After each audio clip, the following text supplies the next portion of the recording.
O Américo Martins traz a informação que o presidente da Ucrânia, o Volodymyr Zelensky, fez um novo apelo às potências ocidentais para o envio de mais armas na guerra contra a Rússia. Zelensky quer que a OTAN forneça armamentos, esse é o grande problema, né, Américo, de longo alcance, para ataques dentro do território russo, o que poderia, obviamente, levar a uma escalada do conflito. Conta pra gente, Américo. Pois é, Uribe, muito boa tarde para você, para a Tainá, para todo mundo que nos acompanha. Esse pedido do Volodymyr Zelensky já não deu em nada, Uribe.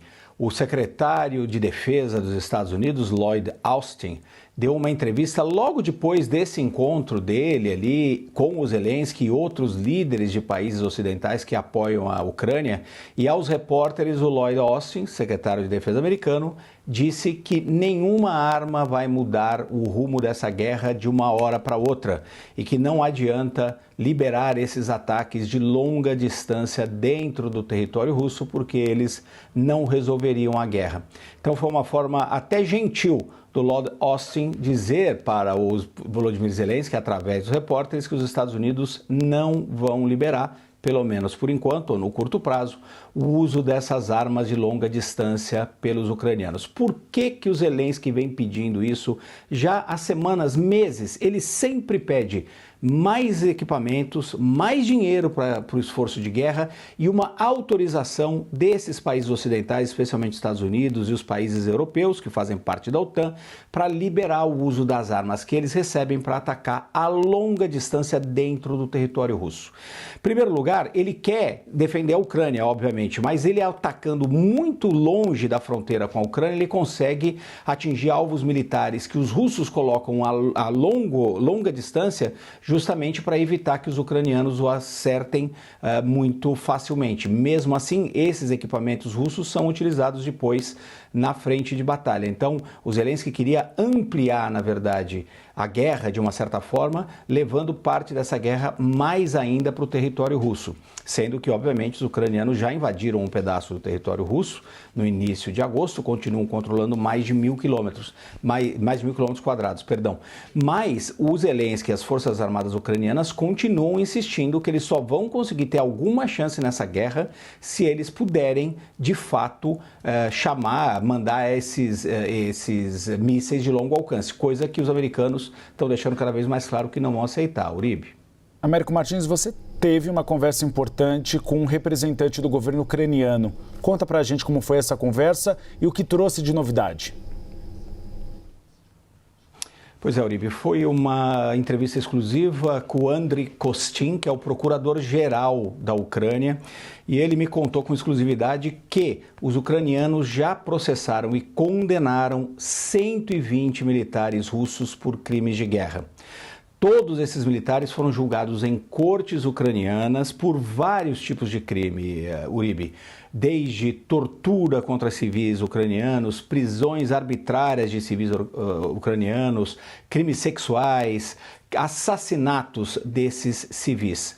Então, 126 militares russos já foram condenados pelos tribunais ucranianos por crimes de guerra.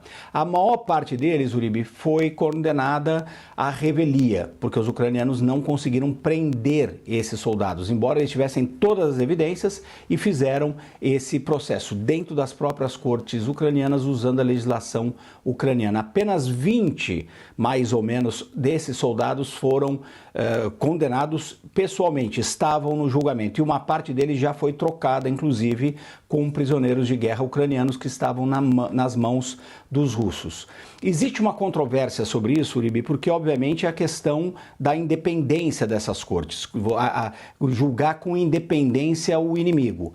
O Kostin, que é o procurador-geral, me garantiu que todos esses soldados russos tiveram acesso a defensores públicos e foram julgados de forma independente. Eles continuam investigando e eles têm aí registros de pelo menos 135 mil alegações de crimes de guerra contra os russos. A gente também lembra que o Tribunal Penal Internacional é o maior responsável por julgar crimes de guerra, genocídio e outros. Inclusive, pediu um mandado de prisão contra o presidente russo, o Vladimir Putin.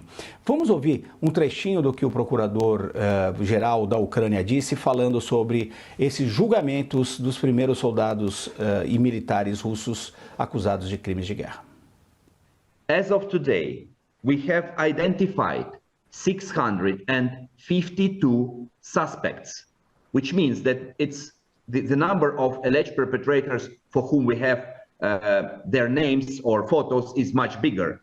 But for them, for 652, we have enough evidences, we identify them and have enough evidence to start criminal case against the specific alleged perpetrator. So 652 suspects.